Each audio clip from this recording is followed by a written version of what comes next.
What's up guys, this is Miasin. So yesterday after the finals of YCS Anaheim, Konami did something really cool where they actually gave us the ban list during the live stream. The ban list was maybe not as exciting and I think most people, myself included, were disappointed with it. So in this video I will be going over all the decisions that Konami has made in the ban list and also the ones that they haven't made in order to try to figure out what could have went better. And also what the implications for the future of the game will be, considering the fact that we won't have a ban list for an extra like 3-4 months. Anyways, before we go any further, I do have one really massive shoutouts to give. I wanted to say a quick little thank you to Evolve.Cards for gifting me these two beautiful Field Center cards. And I mean, you know me, I'm a huge fan of Cyber Dragon Infinity and also One Piece, and Doflamingo is the GOAT. So whether you're like a Yu-Gi-Oh! Or One Piece fan or anything really, just go check out Evolve.Cards. And feel free to browse through all of their Field Center cards and everything else that they do. And I will put a link to their Instagram in the description box below. And with that being said, let's get right into it. Yeah, so I'm gonna make this quick just because there is no reason for me to spend like 25 billion years on some cards that nobody really cares about. So the first one is If the World Shell is Just a Seer, nobody cares. Thunder Dragon Colossus, nobody cares unless you're playing pure Thunder Dragon, so there's also no reason to waste my time on it. Opening of the Spirit Gates to 3 means that you can go back to playing Chaos Summoning Beast, which is cute, but not super relevant because Phantom of Yubel is now at 1. So the Yubel deck did got a huge nerf. With that being said, I will have to mention that if the currently existing decks ever get hit or if there is less hand traps running around, I would absolutely go back to playing Yubel because even with one Phantom Yubel, I still think the deck is playable. I think the main issue with Yubel right now is not even the limitation of this card, but rather the fact that it has to coexist with way too many hand traps. Also Shifter, the lingering cards is just so annoying, so Yubel is really facing an uphill battle, and that was the case even before this ban list. The 4 Dragon Rulers are for the most part irrelevant, however, Tidal is very interesting in the Crystron deck because you can actually foolish any water monster from your deck to the grave. Well, I mean, technically any monster, but it's always going to be a Crystron monster like Smiger or Sulphid Hole or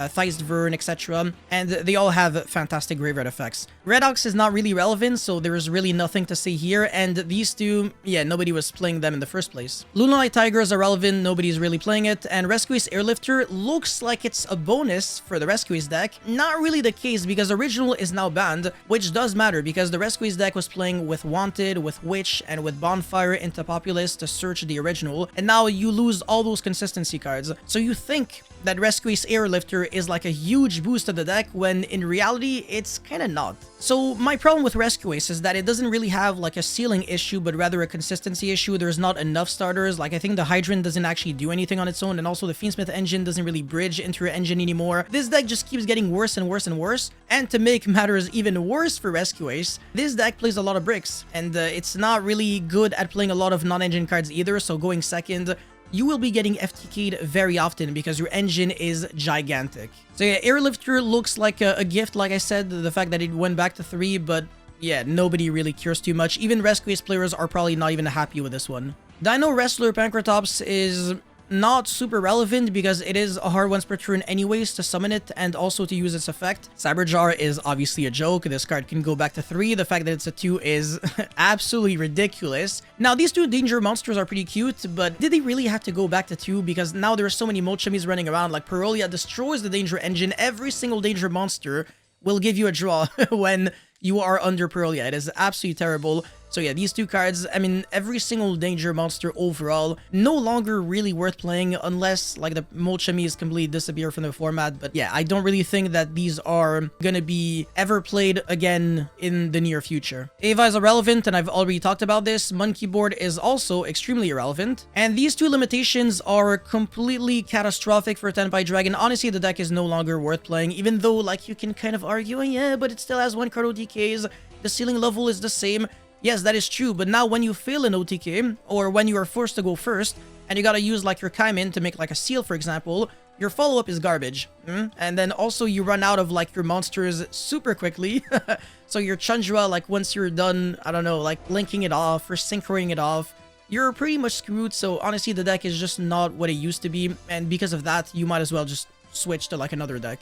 Zodiac Barrage, yes, this is a card that absolutely nobody cares at all. It is not really relevant in anything other than Zodiac. The Zodiac deck also sucks since the 2 main Xyz monsters are still banned. Now, for the cards that got banned, there is Original Sinful Snake Eye. Some people are saying, oh yeah, maybe Flambert should have gotten banned instead.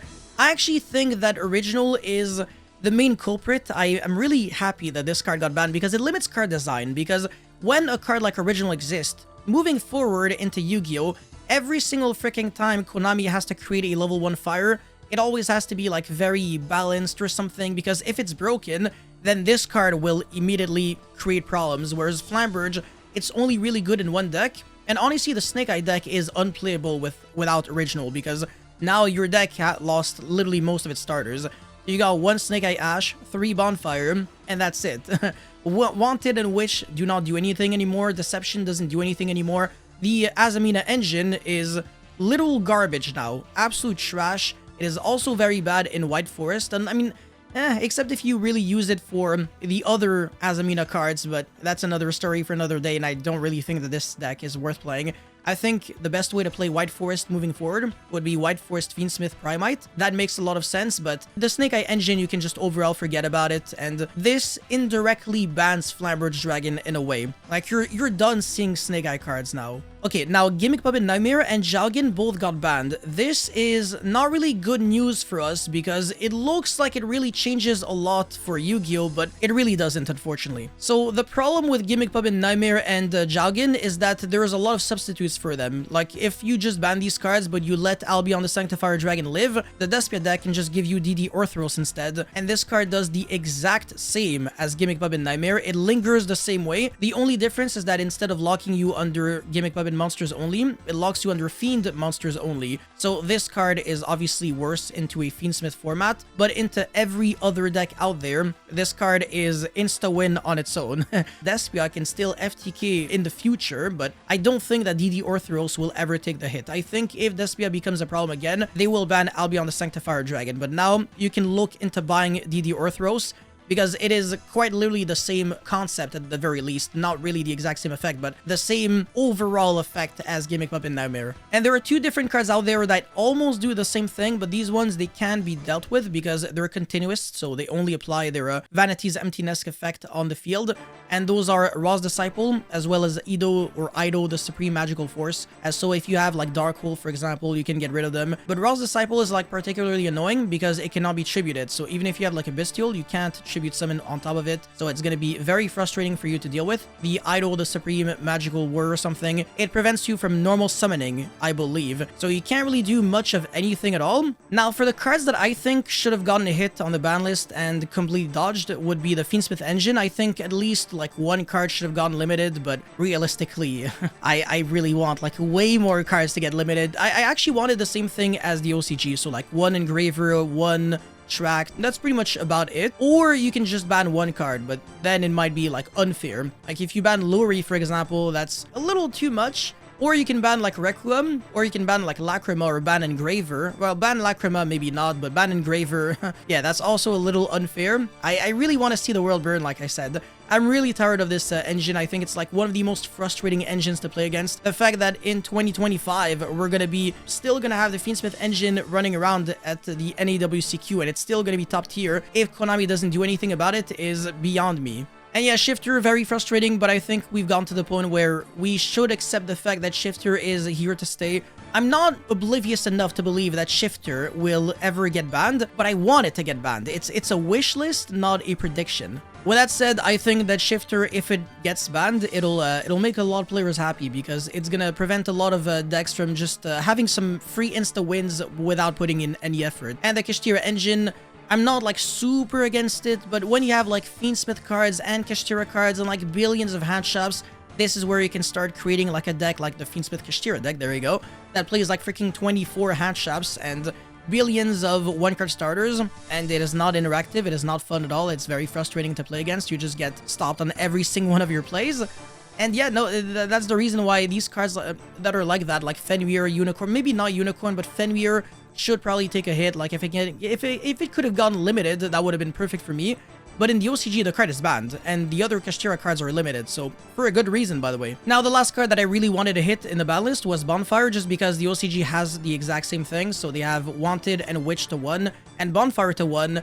And if we could have had like the exact same thing, would have been nice, but instead of that, we just banned Original and we kept Bonfire to 3, Wanted, and Witch to 3, which are now all useless cards, well, except for Bonfire, because this card is now played in Raziel. And it would have been nice if, again, like Raziel could have suffered a little bit of collateral damage, so that it would have had to play like Small World in order to compensate, which is a worse consistency card. It doesn't really matter too much because the deck is going to be getting 6 new starters when we get Maze of the Master in March, I believe. Keep an eye out on these cards. 7 Tachyon is going to be a huge one. But yeah, moral of the story, this ban list didn't really change anything. If anything, it just really made Raziel and Malice even better, and it made it even more obvious that these are by far the best decks, because now Tenpai Dragon is unplayable. Honestly, that's all it really did. Like, now Snake Eye doesn't even have a fighting chance, Tenpai Dragon is garbage, and the exact same decks that dominated YCS Anaheim are going to be dominating for the next like 4 months. But yeah, that's it for this video, guys. Thank you so much for watching. Don't forget to like and subscribe, and let me know your thoughts about this ban list in the comment section below. I really want to hear them, and I'll see you guys very soon. Peace.